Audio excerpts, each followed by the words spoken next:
And now it's time for Mob Talk Radio with your host, Jeff Canarsie.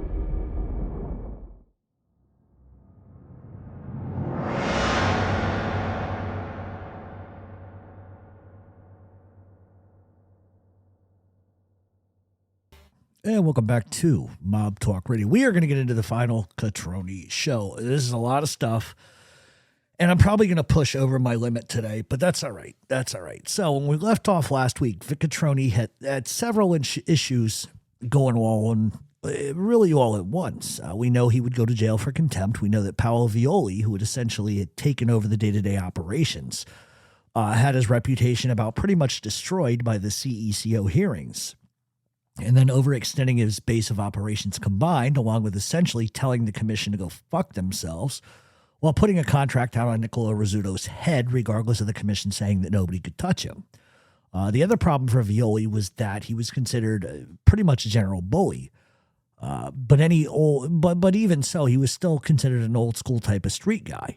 But he had guys who would dime him out, and that's a lot of the reasons why the CECO hearings went so bad. Pete Bianco, who was a part of this group, had become a government cooperator, and he would testify at that hearing against Violi. Vic Cotroni didn't help himself much either by denying everything, only to face proof that he was lying. To make matters even more fucked up for the crime family, Violi just couldn't be discreet, and he couldn't keep his mouth closed. And he would just continue to be picked up on wiretaps discussing business. We know that they went after Johnny Papaglia. We've talked about that, and we know the reasons why. But because of that, Cotroni would be indicted for attempted extortion. In 1976, he would actually submit medical documents to the court explaining that he suffered from diabetes, arthritis, coronary thrombosis, urinary tract infections, cardiac issues, angina, and he had a polyp in his ass, among all sorts of other physical things that he said he had in an attempt to get the charges dropped. The court would pretty much laugh at the medical documentation, and they pressed on for the trial. During that trial, Papaglia 3 times tried to beat Mario Latraverse, who was the Montreal chief from the anti-gang unit. He 3 times he went to the bathroom to try to beat the shit out of this guy. Cotroni would find out about it. He put a stop to it. Violi, Papaglia, and Cotroni would be found guilty and sentenced to 6 years in prison for extortion. Cotroni and Violi would appeal that decision and win, and they would be out of prison within 6 months. But Johnny Papaglia, he went on to serve all that time. Things were still bad in the streets and were about to explode. On Valentine's Day of 1976, Pietro Sciarra was leaving the movies, seeing The Godfather 2, which had been dubbed in Italian, with his wife. As he left, he was shot in broad daylight by 3 assailants. Sciarra was Violi's consigliere. And what's worth noting is that 3 months prior to that, Sciarra had testified before the CECO hearings. The only thing he would admit to under questioning was knowing Paolo Violi and nothing more. Sciarra was from Italy and was basically in Canada after fleeing Italy after being named as a mobster and taking part in the Ciaculli massacre. He, like so many others, would be found in absentia, fled the country, and there you go. Even if Sciarra was Sicilian by roots, he was a guy who was just loyal to those that were loyal to him. And he was utterly loyal to both Paolo Violi and Vic Cotroni. Sciarra was the guy used to vote Rusty Rastelli in as boss, and the Sicilians viewed him as a traitor and marked him for death. So the day that he's walking out of the movie theater, which was owned consequently by Vic Cotroni, he was walking arm in arm with his wife towards their car in the street. As they got closer, 3 armed men jumped from the shadows. Sciarra was hit with a 12-gauge shotgun blast to the face and head. It basically blew his fucking head off. He dropped dead on the spot. His wife was blasted in the arm, but the assailants would flee to a nearby waiting van. I'm not exactly sure how Violi and Cotroni felt But I think what happened the following month pretty much explains how they felt. March 10th of 1976, a high-ranking member of the Rizzuto crime family, Sebastiano Messina, would be shot and killed in his cafe. He would be found in his cafe slumped over. It was long believed that Messina was one of the shooters who had actually pulled the trigger on Sciarra. At the time of the first two murders, Violi was finishing up the 6-month term imposed by the CECO hearings. In his absence, he had his brother Francesco handle the street affairs. February 8th of 1977, Francesco was at his restaurant supply company. It was called Violi Importing and Distribution, and it was located on the eastern tip of Montreal and the Prairie River. Two men would burst into the door and unload on Violi with a 12-gauge shotgun, a Lupari. That's what they're called. It's Sicilian trademark, right? He was dead immediately. So with Paolo in prison, I can certainly imagine he knew what was coming. And he knew what time it was. He knew his reputation had taken a beating because of the CECO hearings and all of the wiretaps. He knew that he had asked the commission to kill Rizzuto, and the fact that they said no told him that they likely were going to back Rizzuto no matter what, which is what led him and Cotroni to order Rizzuto's death anyway. It was a way to keep control of the power in Canada. And they were really backed into a corner for the most part and didn't really have much of a choice. Worried that Rizzuto could reach out and have him killed in prison, Violi would ask the guards to make sure that his cell door was locked at all times. He applied via prison to go to his brother's funeral, who had been murdered, and it said that prison officials were worried that if Violi went to his brother's funeral, he would be murdered there. So therefore, they did not let him go out. Eventually, Violi would get out of prison, and he would immediately sell the Reggio bar to Vincenzo and Giuseppe Randisi, who were Sicilians who were allied at the time with the Cotronis. Violi knew that he had to get rid of the Reggio. He knew he had been wiretapped there, and he was just looking to lay low, or at least lay as low as he could. And Violi should have gone underground. For whatever reason, he didn't. He wanted to be seen. He wanted to show face. He wanted to show the troops. He wasn't afraid of anybody. Probably a bad mistake. While he would stop going to the Reggio specifically, he would still go to other places. He would play cards, hold meetings, and gamble, and etc. And as the tension was growing, there were suggestions that Violi meet with Rizzuto and end the bullshit, end the turmoil before it gets really out of control. So Niccolo Rizzuto and Violi sit down at a meeting in Montreal at a neutral party's house. At this meeting, allegedly anyway, Rizzuto explained that the only choice that Paolo Violi had was to retire and leave the country. The same would go for Vic Cotroni. Otherwise, they would be killed.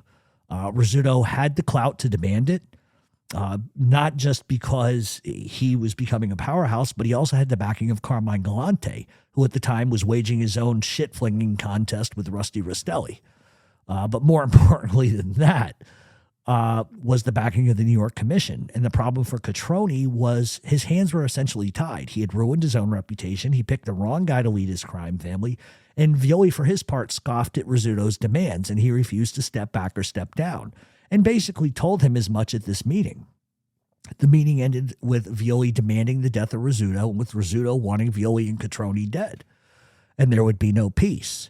Shortly after that meeting, the Royal Canadian Mounted Police would receive tips about planned murders that were going to happen. A tip-off from a resident led to the RCMP to a van that was in a neighborhood stocked up with weapons and ski masks and coveralls in a shopping center in Langlier. Or it's probably Langlier, French. Police then began to follow Domenico Bonanno and Augusto Contrera. Police knew that they were heavy hitters, and they followed them as they went from one Sicilian-controlled business to another. Thursday, January 19th of 1978, police would pick Violi and Vincenzo Randisi on a wiretap discussing the turmoil in the streets. A few weeks later, the RCMP staked out the Reggio bar, and they watched as a van pulled up and two men with ski masks get out and attempt to go behind the Reggio bar into an alleyway. But because it had been snowing, the snow was piled up so high that the van couldn't get into the alleyway for a clear getaway, so the two assailants hop back in the van and take off. Whatever hit was planned for that night was called off. For almost a month, the RCMP was tailing Mano and Contrera. The problem was the RCMP was spending a ton of money and not getting any results. The RCMP heads wanted to wanted to relieve some of the money that was going out, and they just decided to cancel surveillance for the weekend, not just to save money, but to also give the investigators a break. But however, that Sunday of that week, Violi answered his telephone at home. It was Randisi inviting him to come to another card game at his old establishment. Violi finished eating, kissed his wife Grazia and their children, put on a coat, and went out. Snow was falling, and he arrived at the bar Jean Talon. And once he got there, he called to tell his wife that he wouldn't be home too late. The bugs had been removed from the establishment from some time. At that point, the bugs had already been removed. So if they were going to catch anything, they weren't going to catch it now. But the phone line had been tapped. So they had a tap on the phone line, but not bugs inside the club. Not long after, a man was heard picking up the receiver. He announced to the person on the other end of the line in a low voice, "Il porco qui," which is "the pig is here." Violi sat down at the table in the bar, accompanied by several card players. Shortly after 7:30, a masked man who had been hiding in the basement came up the stairs to the rear of the ice cream bar and strode purposely through the room. He carried a lupara, which was a double-barreled sawed-off shotgun favored by the Sicilians.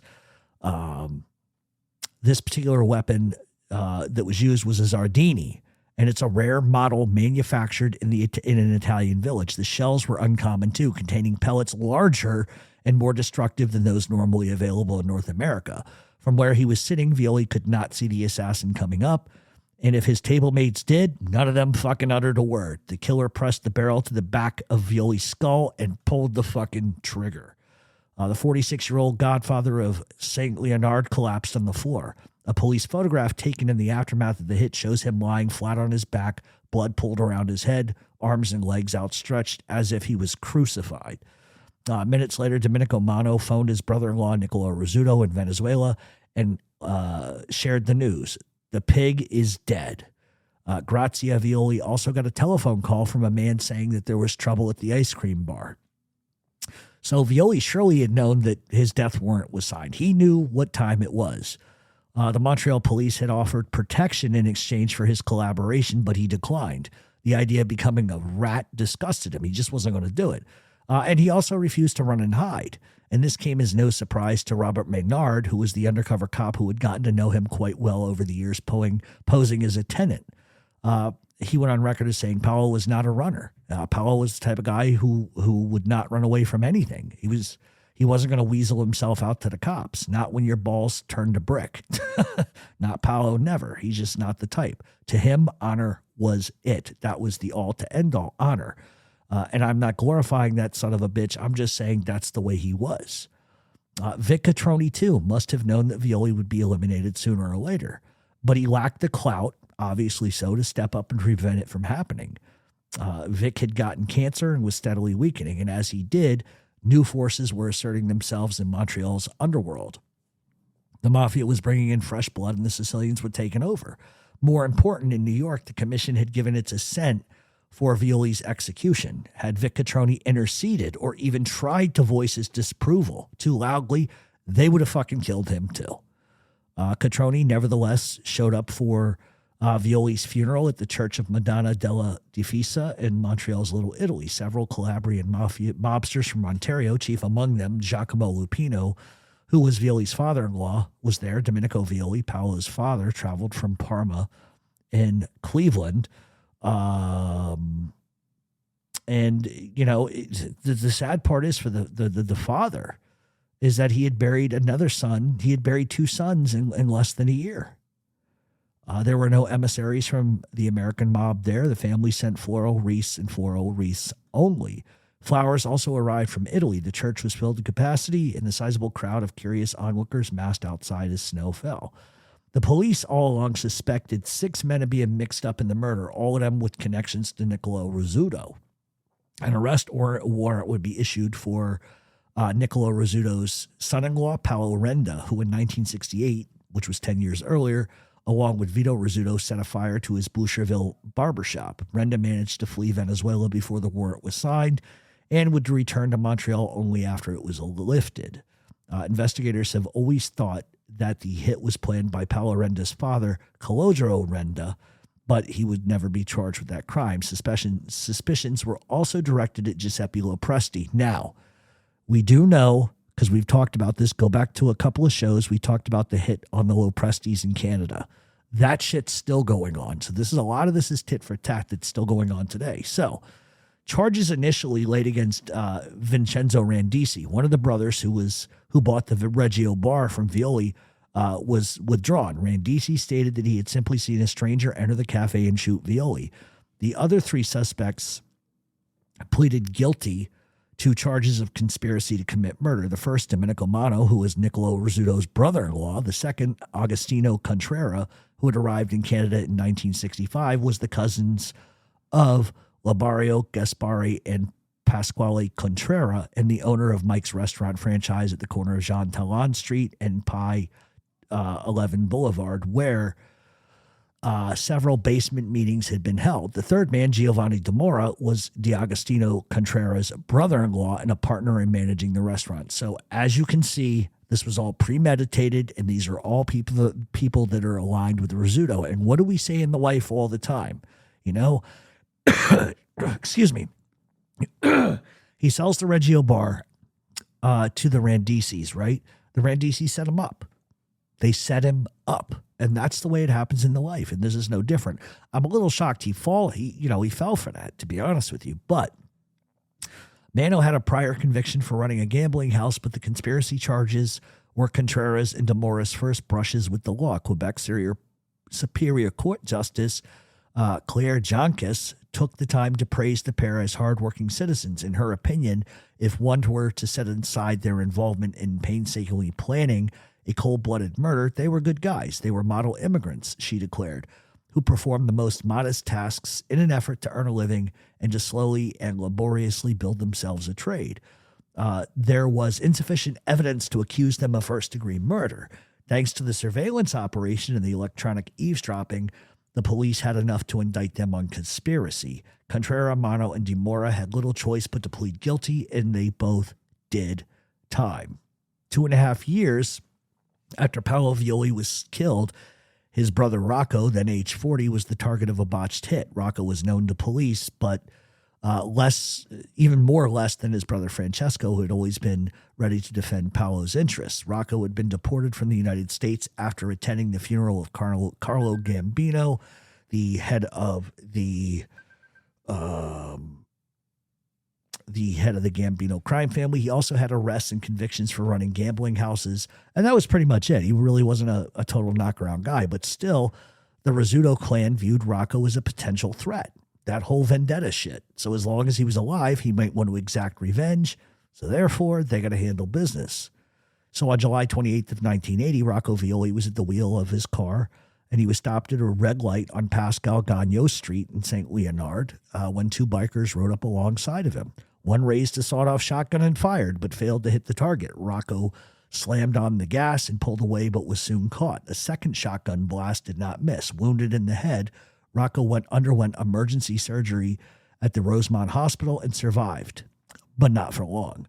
On October 17th of that same year, in his home on Huel Street in St. Leonard, Rocco sat down at the kitchen table with his family. It would be the last time he did. The table was beside a window. In a building behind the house, a sniper had perched for some time waiting for his precise moment. He raised the rifle, his target in sight, and squeezed the trigger once. The bullet would pierce the window glass and thudded into Rocco's head, killing him instantly. The murder weapon was a .308 caliber Remington, was later found at the LeBaron complex, which was an office building just off Jean Talon Street East. Domenico Violi once again made the trip from Cleveland to bury yet another son.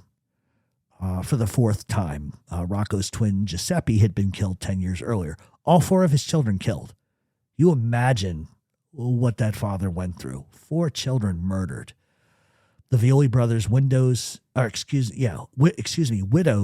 decided to pack it up and move their children to Ontario under the protective care of Giacomo Lupino and his Hamilton Mafia family.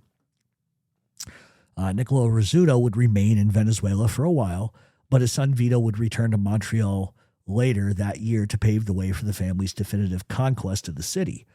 Although the way was sort of now clear, the Rizzutos would have to wait for the demise of Vic Cotroni before their ascension to power could be complete. Because Cotroni hadn't stepped out of line, they couldn't justify killing him. He had just kind of let it go. So they had to wait for him to die. Cotroni was a pioneer of the Mafia, the Montreal Mafia, and had played no small role in establishing the Bonanno crime family business in Canada. And he was too prestigious for them to kill. In other words, they weren't justified to do it. So in the late 1970s and early 80s, there were the time was especially rife with a lot of mob murders, not only in just Montreal, but in New York and in Sicily as well. So this is all combined. And the motives were not always interconnected, but it was clear that the mob was in serious upheaval. Probably the most spectacular hit was the one of Carmine Galante getting killed. When he was paroled in 1974 after serving 12 years for narcotics trafficking, Galante challenged Rusty Rastelli's appointment as the Bonanno family boss. As Joe Bonanno's one-time consigliere, Galante felt that the throne was his by right. And we've gone over this 100 times, and some of this will be a little regurgitation, but since Rastelli happened to be headed to prison just as Galante was getting out, it made sort of room for Galante to kind of just do whatever he wanted. And it was Galante who had green-lit Rizzuto's order to eliminate Paolo Violi and to bring in the new members, even though authority to liquidate made guys from the Mafia and induct new ones was reserved for the boss. And Galante basically really wasn't the boss, but he just said, fuck it, I'm going to do it anyway. And he is really, what he ends up doing is he takes the liberty of including Sicilians such as Baldassare Amato, and Cesar Bonaventure into his crew. And the Zips had a reputation for being loyal, and they were vicious. And Galante was sure that they would bolster his ranks. As you know, Galante had been at every single summit there was. He was at the Albergo and Palermo. He was at the Appalachian Conference. And he was really, believe it or not, no matter what you want to say about the guy, he was one of the principal architects of the Mafia's international narcotics movements. And now he pretty much is demanding nothing less than a monopoly on heroin trafficking. Carlo Gambino, head of the Gambino crime family, dies in 1976.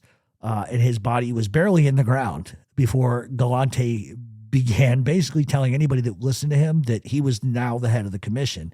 And it wasn't long before he offended the heads of the five families, not to say least Rusty Rastelli. And when Rastelli's chief lieutenant, Joey Messino, visited him in prison, Rastelli says, go before the commission and seek authorization to eliminate Galante. The request was well received, and in particular by Paul Castellano, who was the new head of the Gambino family. And at that point, they commissioned the head of this. They commissioned the murder of Galante. But it also had a lot to do with the fact that Galante was killing Gambino-made guys. He didn't give a fuck. And so, more or less, the contract was given to Amato and Bonaventure, and the same guys that Galante had inducted into the family. And so the pair were very well suited for this because they knew Galante's routine. And they knew that he often ate off Knickerbocker Avenue in Bushwick. And so it was pretty simple. And I'm not going to go through that whole entire murder plot because we've talked about it a lot of times before. But I just wrote it down for future reference, like if anybody got confused. But we know that Galante ends up getting killed. And we know why. We understand the reason. However, it's obviously we know Vito Rizzuto would be involved in some stuff down the years. And I don't want to go into all of that, but it did take the police several years to arrest anybody for that murder. Anthony Ndrangheta, and he was just one of three Bonanno captains who would be executed 2 years later on Long Island by Vito Rizzuto and his accomplices. And Anthony was sentenced to 12 years in prison on November 16th of 1980, 16 months after Galante is murdered. Anthony Ndrangheta and Cesar Bonaventure were among the hundreds of guests gathered at the Pierre Hotel in New York City for a lavish reception following the wedding of Giuseppe Bono, the senior member and ruling Mafia clan in Ciaculli, the suburb of Palermo, forever marked by the car bomb that killed seven Italian police officers in 1963. With them were other influential Zips like Salvatore Toto Catalano and his associate Giuseppe Ganci. And when Canadian police investigators got a look at the photos, there was another face in the crowd of mobsters and drug traffickers that most sort of piqued their interest, and that was Vito Rizzuto. The fact that he had been invited to such an important gathering barely a month after the last Violi brother had been wiped off the map was evidence of his unconditional acceptance within U.S. Mafia circles. Some 300 mobsters and their wives had been invited to the ceremony, which was at St. Patrick's Cathedral in Midtown Manhattan. And then the reception was at the Pierre, which was a 5-star hotel 10 blocks further north on 5th Avenue facing Central Park. Not all of them had the chance to pose for pictures. Keep track of the time period. Was John Gotti there? Nope. That ought to tell you how fucking powerful he was. Was Paul Castellano there? Nope. He wasn't even invited to this. Anyway, it's not that I have a guest list either, but there were pictures with Bono and his bride, Antonia Albino, Vito Rizzuto and his wife Giovanna, standing in the front, was the daughter of a Queen's Pizzeria owner. The groom was in a dark suit with a carnation boutonniere, wasn't exactly a fashion type model. Let's see. According to what I was able to find from FBI files, he had hired two bands to play at the Bono had hired two bands to play at the reception and paid $64,000 to rent the space at Pierre, which the Pierre was a landmark anyway. But Bono claimed to have earned his fortune in the hotel industry, but police forces in North and South America, as well as Europe, knew he was a high-level international narco trafficker. He would maintain close connections to elements of the head of the Neapolitan Camorra, Michel Zaza, the Zips who had whacked Galante, and the South American Confederates of Niccolo and Vito Rizzuto. Bono was among the masterminds of the Pizza Connection and one of the main suppliers of heroin to the Contreras Caruana clan. 2 years prior to that, alerted to the fact that Italian authorities were closing in on him, had left Sicily and moved the bulk of his operations to Venezuela. Bono, who was considered a man of honor, demanded to be treated as such. Even his brothers were required to kiss his knuckles in a show of respect. U.S. authorities would order the wedding photographer to hand over all of his work. The photos showed hundreds of distinguished guests parading past the main entrance of the pier, including the leaders of the De Cavalcante Bonanno crime families. Montreal was well represented, not just by Vito Rizzuto and his lawyer, Jean Salah, but by Vito's lieutenant, Giuseppe Lopresti, who, like his boss, was born in Sicily. A suspect in the murder of Paolo Violi, Lopresti fraternized with Caesar Bonaventure whenever he visited New York City. So you're seeing the intermingling here. Investigators also recognized Gerlando Sciascia, yet another native to Sicily, along with Domenico Accuri, Sylvester Polifroni, and Michael Posa, the Montreal mob's key financial advisor. In the Mafia, in case you didn't know, happy events like weddings usually succeed and precede bloodier episodes with regularity. Today's killers are tomorrow's targets. It's just the way it works. In the time that it takes to drink a glass of champagne, allies become adversaries. Life just seems bereft of meaning unless it's juxtaposed, with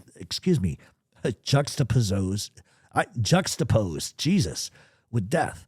And so while the captains and the soldiers are hitting the dance floor with their bellies at the Pier Ballroom, more murders were being plotted on both sides of the Atlantic. Giuseppe Sedicassi, who had made half-hearted efforts to placate the conflict between Paolo Violi and Niccolo Rizzuto, lived in Agrigento apartment building surrounded by a tall wrought iron fence equipped with sophisticated surveillance systems.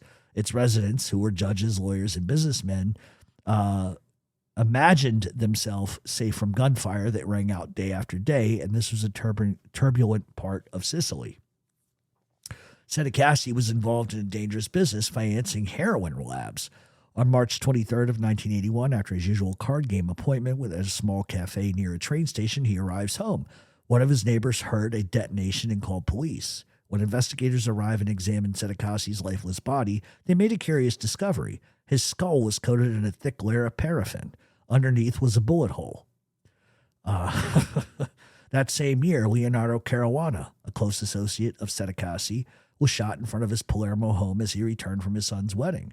The old man had lived for a time in Montreal, where he had known the Rizzuto consigliere Pietro Sciarra, the first victim in the war that led to the annihilation of the Violi clan. In the early 70s, Caruana had had a falling out with Rizzuto, and their differences of opinion included the fact that Caruana saw no point in infighting between the Sicilian and Ndrangheta factions of the Montreal Mafia. There was no clear motive for that murder, but it's probably possible that he was just taken out because he had voiced disagreement within his clan. But the more likely reason probably is that he was a close associate of Sedekasi. And so in many circles, the slightest transgression, especially during these sort of time periods, are punishable by death. The heroin trade by now had reached really its height, and those who supplied the pipeline but flouted the establishment rules were killed. An RCMP investigation revealed that during his time, Pasquale Contreras had withdrawn $500,000 from a Swiss account to pay one of Palermo bosses who was in connection with Salvatore Totuccio and Zerillo. The latter sort of ran clandestine operation narcotics labs near the Sicilian capital, supplying the New York market versus Montreal. So as you see, everything's just sort of interconnected. And he was also a careless fuck. Let's just be honest. He took the initiative of having Gaetano Costa, who was the chief prosecutor in Palermo, killed. The act drew so much attention from authorities, and worse, Inzarello decided to ship a consignment of heroin to his brother in New York City without the consent of the coppola.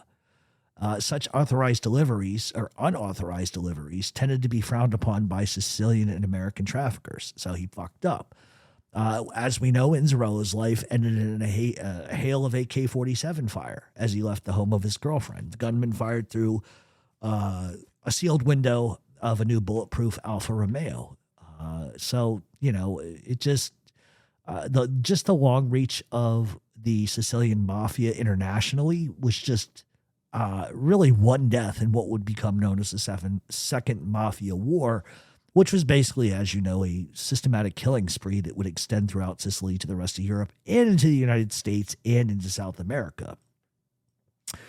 Let's see. And so, officially the crime family would now be headed, we're talking about in generality in Italy, by Michael Greco, who was a distant relative of Salvatore Cisadù Greco, the Ciciuli mafia boss who had fled Venezuela and ran a cocaine ranch there with Niccolo Rizzuto and Carlo Gambino. But in practice, the highest authority of the Sicilian mafia was under the control of Luciano Leggio, who was then in prison, and Salvatore Totorina, who's got the best smile in the world, who came from Corleone, 60 miles south of Palermo. And the Second Mafia War would see 21 members of Salvatore Inzarello's family killed. So I don't want to go into all of the crap because, we know that Reno would send people here to kill people in New Jersey, and we know that. We understand that the 3 Bonanno Capo murders, we know why that was done, but everything just fucking is completely aligned. So, let's see. I don't want to go into the Rizzuto murders because we're going to cover that in that family. So I'm just scanning down because some of this I'm going to save for next time. Let me see. Where are we at? Nope, we're not going to do that. Okay.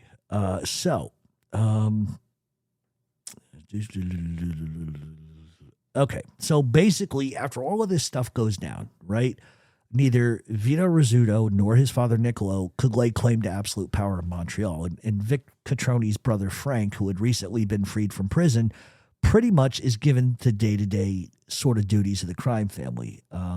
Frank was really not happy with the Rizzuto's bid to oust them by murdering. Frank felt that it was just the wrong thing to do, and he considered resuming the vendetta.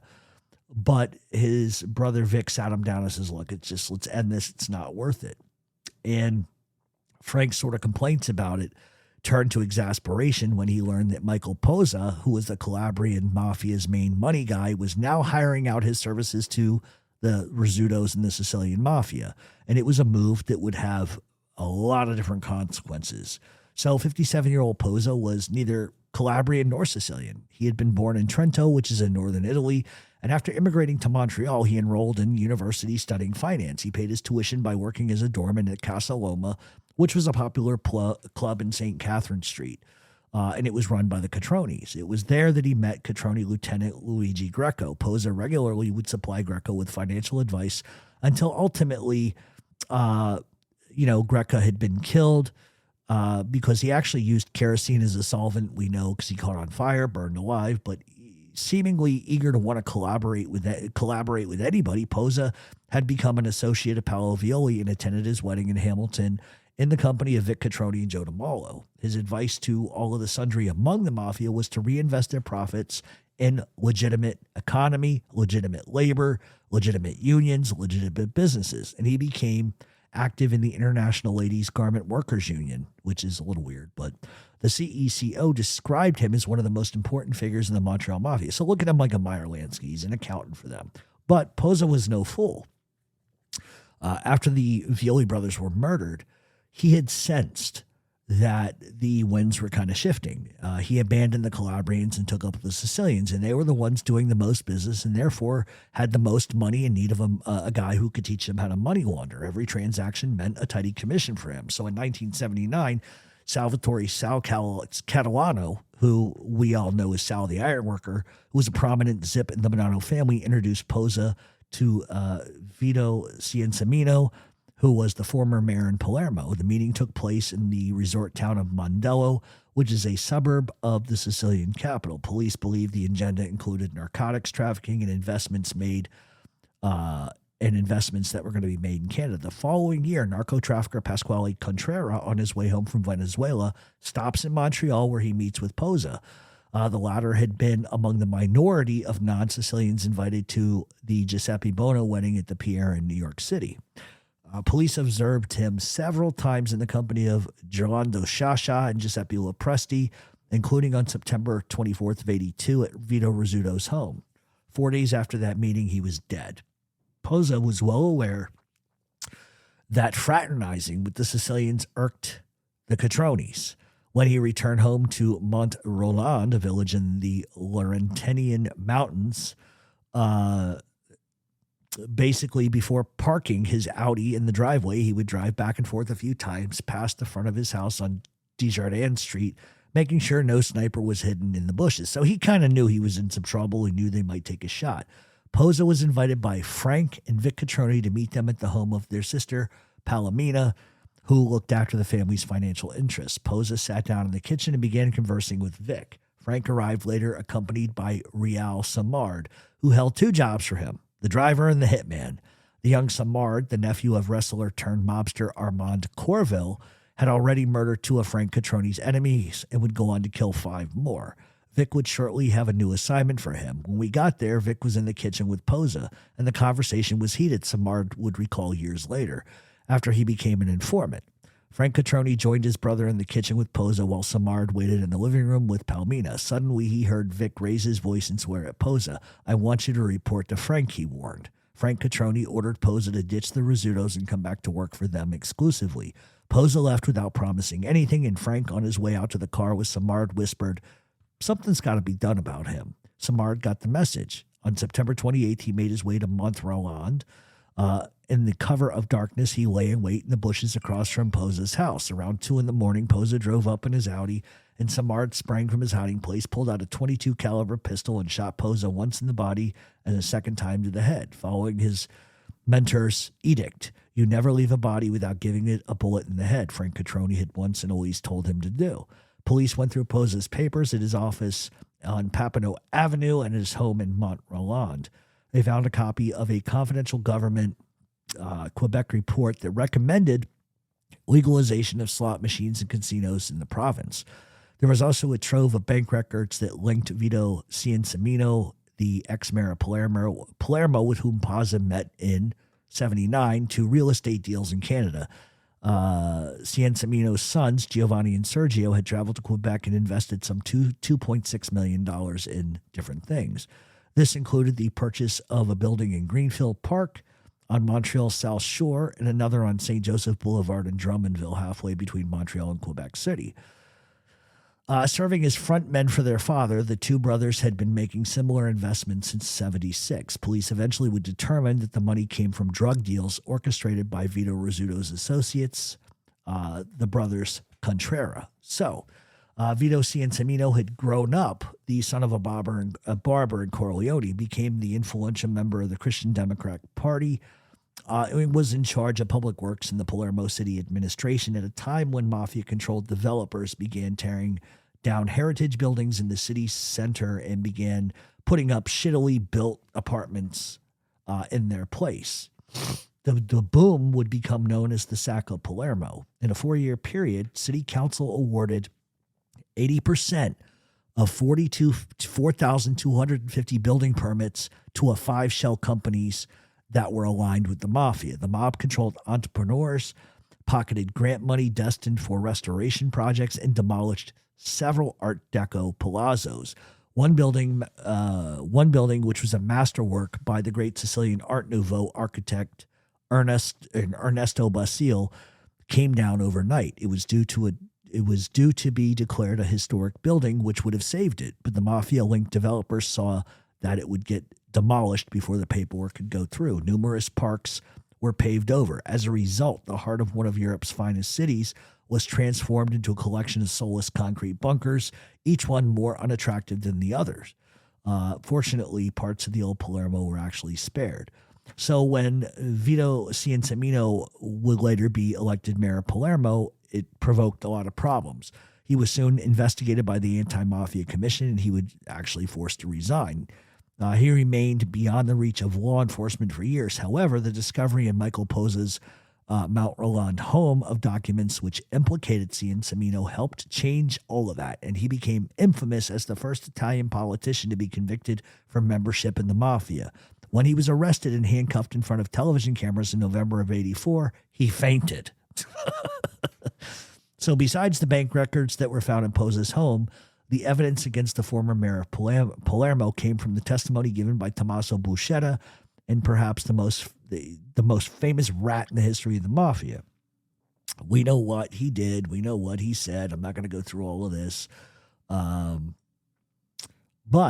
one of the things that Tommaso Buscetta was able to do was really show the link between New York, Montreal, back to Italy. So for those of you that think that Montreal has not always played a part in the politics of organized crime, especially in America, you would be 100% wrong.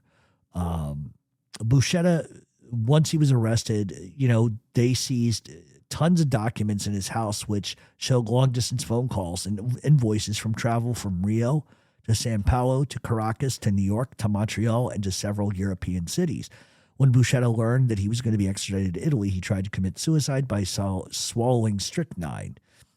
And we know that. There's some other stuff here, but I don't want to go through it. We know that I'm not going to go through the Maxi trial. There's a lot of stuff here that I covered that I didn't need to, but basically Buscetta sort of laid the map.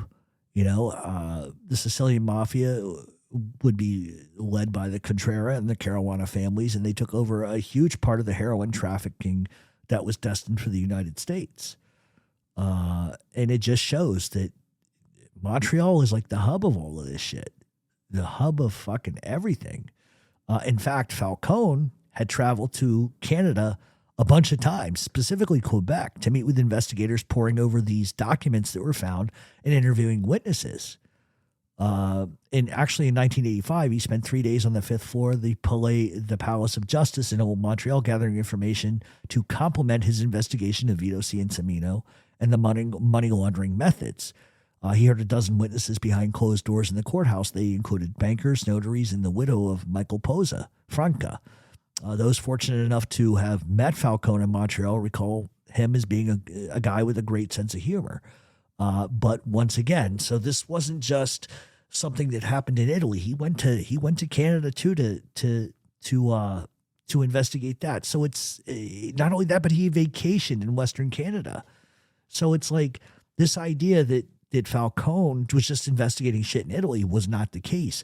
Everything that they found that they were able to use against gangsters in Italy came from Montreal. It's crazy. So as we know, at the Maxi trial, Buscetta was the principal witness, obviously. 350 of the 474 mobsters charged were convicted of serious crimes. Buscetta would go on and testify at the Pizza Connection trial. He would testify against Gaetano Badalamenti. No members of the Rizzuto and Contrera Caruana clans were called to testify during that trial, although some of their names had popped up in the investigation. At the time, judicial authorities were just beginning to understand the depth and the understanding of how important Montreal was with everything. So, with Violi dead, okay, this basically what Vic Cotroni does is puts his brother Frank in control of the day-to-day operations of what was going on. Frank, especially also Vic also had cancer. So, Frank was somewhat of a powerhouse, probably more brutal than his brother was. September 16th of 1984, the godfather of the Montreal Mafia, Vic Cotroni, succumbed to cancer. He was 73 years old. In his book on the history of organized crime in Quebec, former RCMP criminal intelligence director analyst Pierre de Champlain wrote that the lead hearse was trailed by 22 others and that practically sagging under the weight of floral arrangements. A brass band blew endless iterations of Chopin's Funeral March. Vito Rizzuto, Giuseppe Lopresti, and several other mobsters attended the ceremony at the Church of Madonna della Difesa. Well-known personalities paying their last respects to the old Don included vaudeville and TV entertainer Claude Blanchard and the publisher of a magazine, Alfredo Gagliardi. While Frank would take over the family, he was by no means a sissy, by no means a soft boss, but perhaps not as skilled as his father was.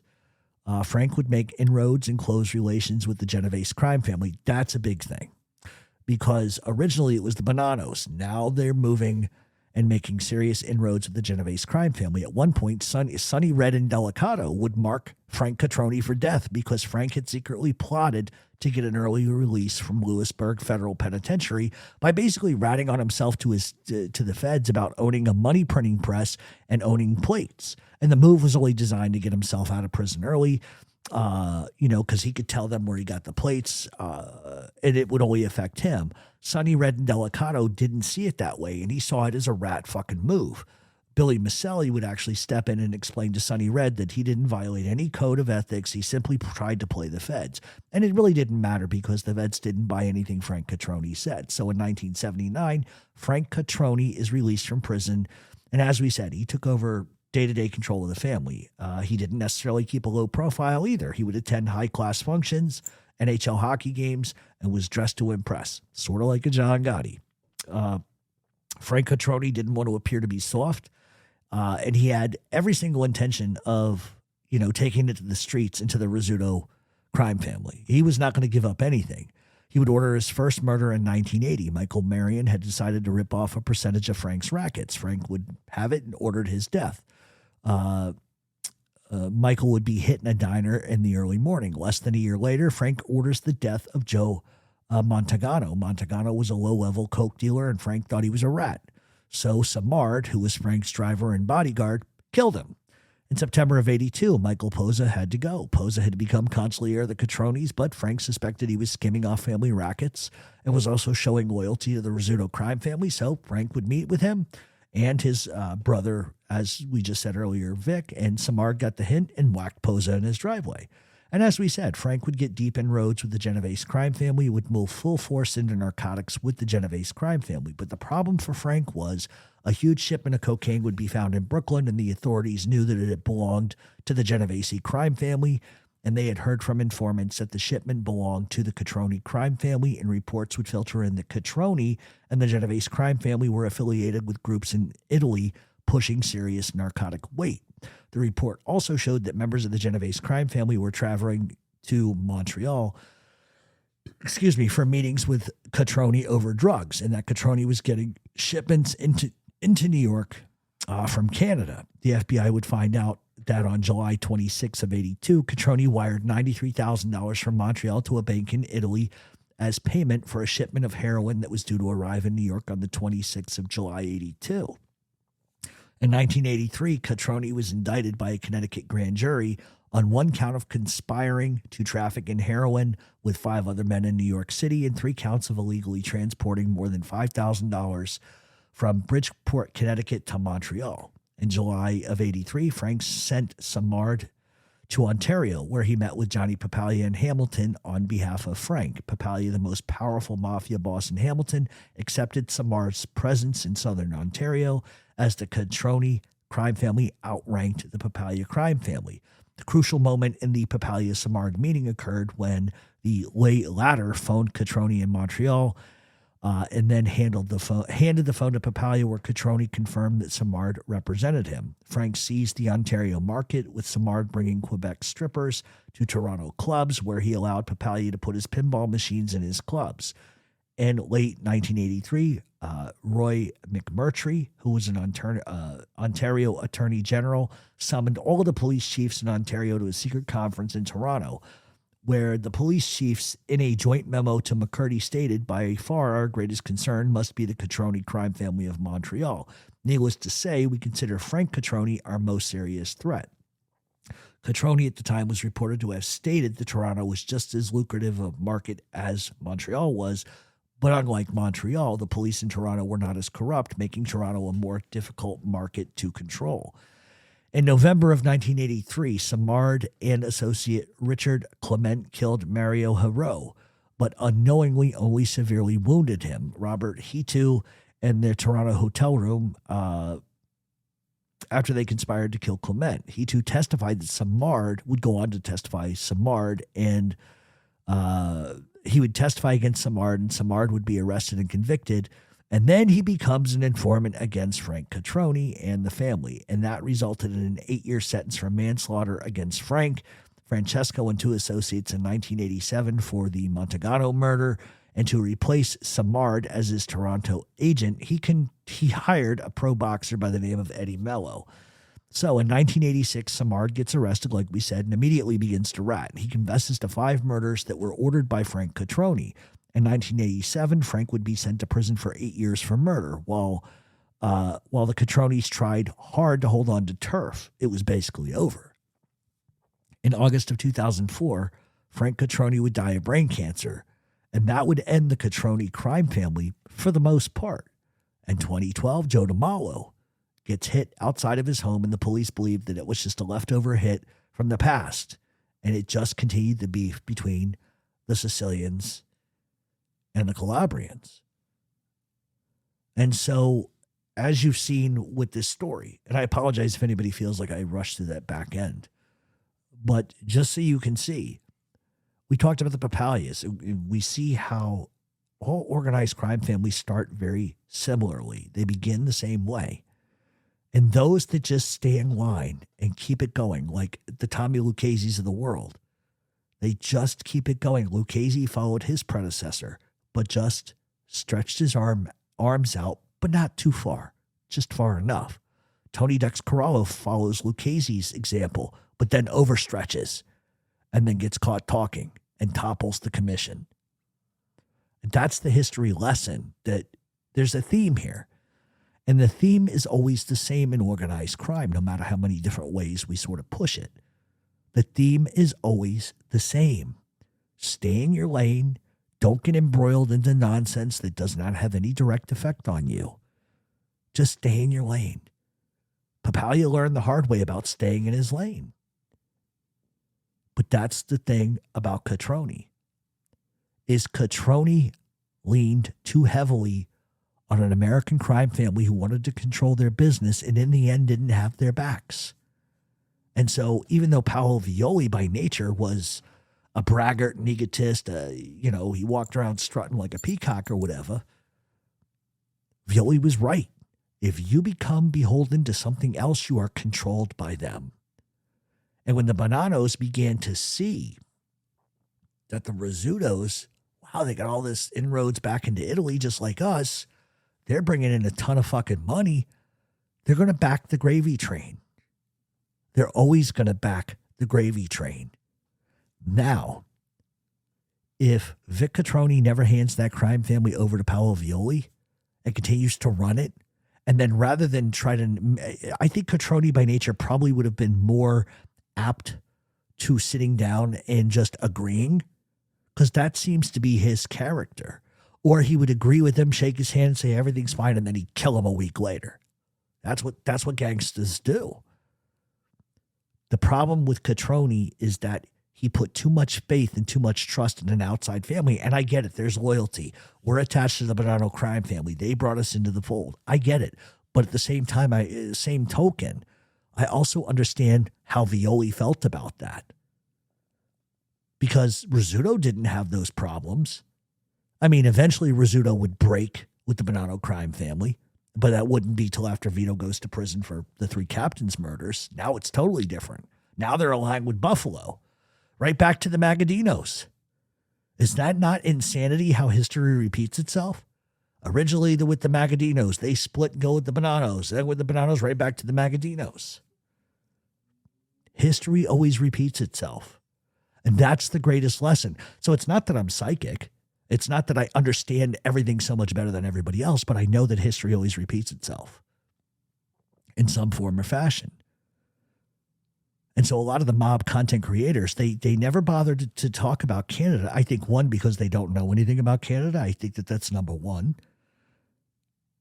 And number two, I just think that they think everything revolves around fucking Monte d'Oro or fucking Corleone. They think it all spurs, or Naples. They think everything spurs from there. And they ignore Montreal because they don't know anything about it, and they don't understand logistically how powerful Montreal and Canada is in this process. Because without Canada, where's the importation coming from? Seriously, think about it. Without Canada, where does the importation come from? American families are getting kickbacks from Canada. They tell Canada what to do. But now it's a very interesting juxtaposition in Canada because now Ndrangheta is taking over. This used to Rizzuto, Sicilian. Cotroni was Calabrese. And what have you seen going on? Ndrangheta is getting rid of the Sicilians now. That's why Ndrangheta is so powerful. Canada is a very big epicenter for organized crime. I told you earlier, the decisions for Ndrangheta are made in Canada, not in Italy. They're made in Canada. And that's from multiple sources. And the reason why I told you this story that I told you about what Ndrangheta was doing was because if they can control getting civilians involved in their stuff, they've got a lot more power than you ever thought they did. Stupid thing to do. I'm the first to agree with that. But the legacy of Cotroni should not be one marred in indecision. It shouldn't be marred in not thinking far ahead. I think if you look back at Cotroni and his legacy, it should be one of power, one of strength, one of reserve. Because he could have gone full balls out fucking crazy, but he didn't. It's one of tradition and loyalty. Whereas Niccolo Rizzuto's legacy should be one of backstabbing, not loyal, not tradition. But on the flip side of all of that, that's organized crime. You think the rules are there, there's no rules. It's kill or be killed. It's he who with the most bullets and the most money wins. That's the way it's always going to be. But men like Papaglia, men like Cotroni, these were men of honor and respect. Rizzuto wanted it all for himself, but he was like Carlo Gambino in that respect. And so I'm not trying to chastise one and glorify another, because that's just simply not how organized crime works. And so I'll always, I learned a lot doing this show. And Cotroni is one of the architects of organized crime in Canada. Without Cotroni, forget it, because there was really nobody there before him. Johnny Papaglia realized, I'm not as strong as him. I'm just going to fall in line. But Rizzuto came around at the right time, recognized the problems, realized there was power in his cousins with the Caruana clan, with his roots deep in Italy. He just used that to his advantage. You take the Caruanas off the list. You take the Cianciullis off his list. What's he got then? Joe Bonanno? Please. And maybe looking back, one of the things that Cotroni could have done was align with the Genoveses. But once again, he's Calabrian. And he was the guy that saw open fences. And what I mean by that is he didn't see a difference between Sicilian and Calabrian. He saw them as Italians. But the Sicilians didn't see it that way. They never have, and they never will. First of all, I'm not of Sicilian origin. Nabladan, Naples, northern Italy for me. So I've never had any bigotry towards Sicilians whatsoever. But somebody once told me a story about Sicilians. He goes, they will eat their brother's eyes out of their fucking heads for money. I don't particularly believe that, but that's what's always been said. I would align more, I think, with Calabrian thinking than Sicilian thinking. That's just me. That's the way I've always been. But what you cannot deny is the strength and power of both sides. And as long as there's ego and there's room for momentum, it's always going to be the guy with the most balls who doesn't mind killing motherfuckers who's going to win. And Cotroni sacrificed a lot. He could have said, you know what, fuck this, we're going balls to the wall. We're pulling in, our Ndrina from Italy, and we're going to make this a little fun experiment. But he doesn't, because he knew at the end of the day it would be his demise. Violi didn't recognize that. And would he have saved Violi if he could have? I'm sure he would have. But at that point, your hands are tied. And when your hands are tied like that, you're no longer in control of anything. And that was what Violi hated the most, was that they were beholden to other people. It's our country. What the fuck are we dealing with them for? But that's just the way it is. So with all that being said, that's going to be it. I hope you guys learned something from the Cotronis and from the Papaglias. I think if you can't take something from that and learn from it, then I don't know what to say for you. I really don't.